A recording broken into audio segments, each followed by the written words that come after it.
कल्पना कीजिए, आप रात के अंधेरे में खड़े हैं। आपके सामने एक विशाल पहाड़ है और उस पहाड़ के ऊपर आसमान को छूता हुआ एक किला।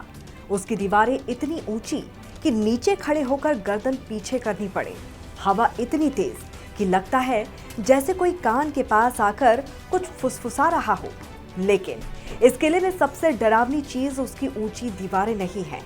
सबसे डरावनी चीज है उससे जुड़ी एक सदियों पुरानी कहानी। कहा जाता है कि जब इस किले की नींव रखी जा रही थी, तब एक साधु ने राजा को चेतावनी दी थी, जिस जमीन पर तुम किला बना रहे हो वो तुम्हारे लिए शुभ नहीं होगी।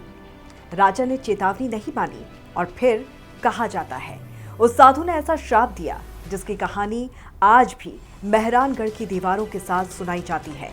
लेकिन असली सवाल ये है, क्या सचमुच मेहरानगढ़ पर कोई श्राप था या फिर ये सिर्फ उस दौर की एक ऐसी कहानी है जिसने समय के साथ डर का रूप ले लिया। आज हम जाएंगे राजस्थान के जोधपुर में, उस किले के भीतर जहां तलवारों की खनक, राजाओं की सत्ता, युद्ध की चीखें और देवी की आराधना सब एक ही कहानी में मिल जाते हैं। ये कहानी है मेहरानगढ़ की।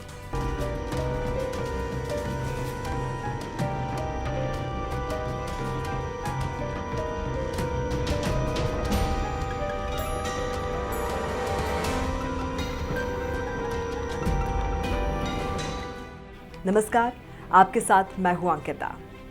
राजस्थान का जोधपुर नीले शहर के नाम से मशहूर है और इसी शहर के ऊपर लगभग 400 फीट ऊंची चट्टानी पहाड़ी पर खड़ा है मेहरानगढ़ किला। दूर से देखने पर ऐसा लगता है जैसे पहाड़ ने खुद अपने ऊपर एक विशाल पत्थर का किला उगा लिया हो। ऊंची दीवारें, विशाल दरवाजे, सकरी चढ़ाई और जगह जगह युद्ध के निशान। लेकिन ये किला सिर्फ पत्थरों से नहीं बना है, इसके भीतर सदियों का इतिहास बंद है। राजा रानियां, सैनिक, युद्ध, साजिशें, मौत और मंदिर। इन्हीं मंदिरों में से एक नाम सबसे ज्यादा महत्वपूर्ण है, चामुंडा माता मंदिर। अब हमें जाना होगा सदियों पीछे, जब राव जोधा ने जोधपुर की स्थापना के बाद नए किले के लिए इस पहाड़ी को चुना। लोकप्रिय कथा के अनुसार इस पहाड़ी पर एक साधु रहा करते थे। नाम बताया जाता है चिरिया नाथ जी। ये साधु इस पहाड़ी को छोड़ना नहीं चाहते थे, लेकिन राजा को किला बनाना था। राजा ने उन्हें वहां से हटाया और यहीं से कहानी में आता है वो हिस्सा जिसने मेहरानगढ़ को रहस्य की दुनिया में पहुंचा दिया। कहानी के अनुसार जब साधु को पहाड़ी से हटाया गया तो उन्होंने राजा को श्राप दिया। कहा जाता है कि जोधपुर को पानी की समस्या से जूझना पड़ेगा।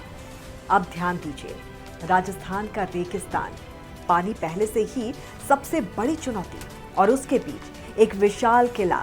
अगर किसी ने उस समय भविष्यवाणी की हो कि इस जगह को पाने के लिए हमेशा संघर्ष करना पड़ेगा, तो क्या वो भविष्यवाणी बाद की घटनाओं से जोड़ दी जाती?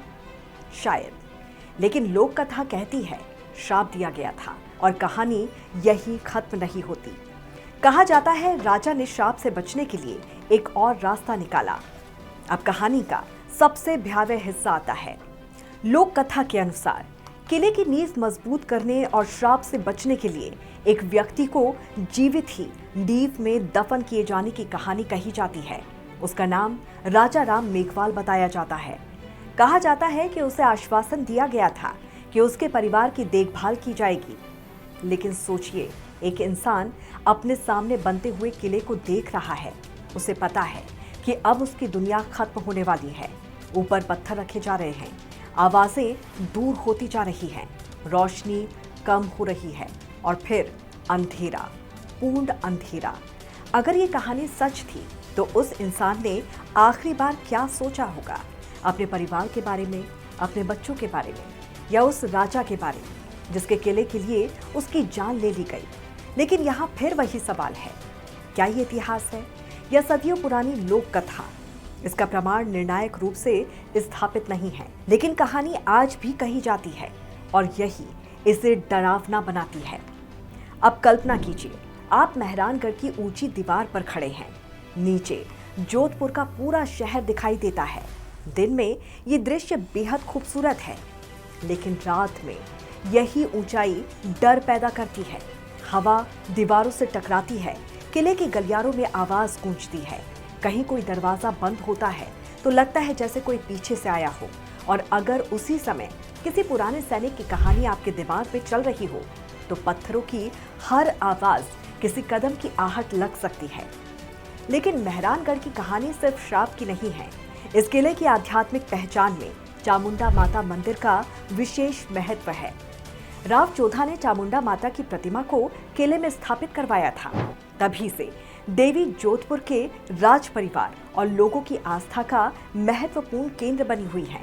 और यहाँ कहानी अचानक डर से आस्था की तरफ मुड़ती है, क्योंकि चामुंडा माता देवी के उग्र रूपों में से एक मानी जाती है। एक तरफ किले का कथित श्राप तो दूसरी तरफ देवी की शक्ति, और इनके बीच सदियों का इतिहास। अब कहानी में एक ऐसी घटना आती है जो लोक कथा नहीं, एक वास्तविक त्रासदी है।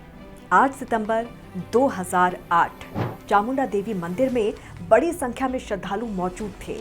नवरात्रि का समय था और अचानक भगदड़ मच गई। लोग घबराकर भागने लगे। कुछ ही समय में किले का ये धार्मिक परिसर चीखों से भर गया।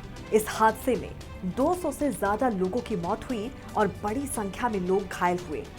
एक ऐसी जगह जहां लोग आशीर्वाद लेने आए थे, वहीं अचानक मौत का मंजर बन गया।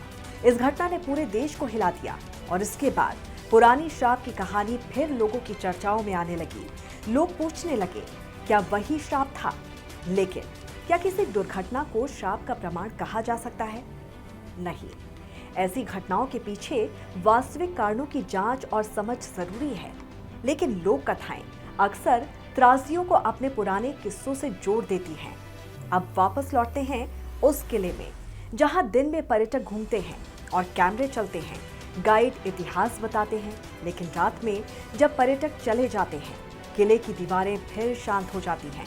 हवा चलती है, पुराने दरवाजे धीरे धीरे हिलते हैं और कहीं दूर किसी मंदिर की घंटी सुनाई देती है। आप रुक जाते हैं, फिर आप पीछे देखते हैं, कोई नहीं। आप आगे बढ़ते हैं, फिर पत्थर पर किसी चीज के घिसटने की आवाज आती है।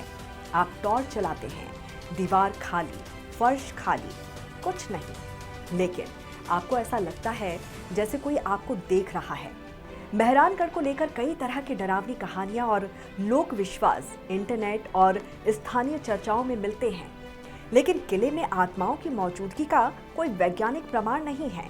पुरानी इमारतों में आवाजों का गूंजना, हवा का दबाव, पत्थरों और लकड़ी का तापमान के साथ फैलना, सिकुड़ना, अंधेरे में दृष्टि भ्रम, इन सब के कारण असामान्य अनुभव हो सकते हैं।